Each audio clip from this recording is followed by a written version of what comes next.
Welcome to Salween Publication, Tricky Odia Grammar Question Analysis.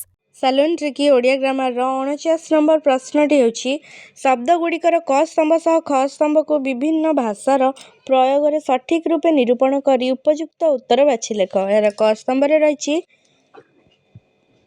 क रे मेघ, ख रे चिरुगुणी, ग रे गिर्जा, घ रे रहिछि शगड़, उ रे रहिछि लगेज। सेपरि ख स्तंभ रे रहिछि आई रे इंग्राजी, डबल आई रे ऑस्ट्रिक, ट्रिपल आई रे तत्सम, आईभी रे देशज, भी रे पोर्तुगीज। सेपरि यार सठिक उत्तरटी जानिबा। यार सठिक उत्तरटी होछि option number A,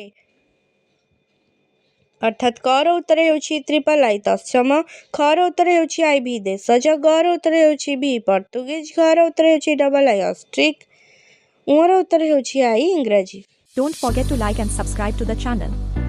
Follow Salween Publishers for more exam-related tips, book updates, free mock test and free study materials. Thank you.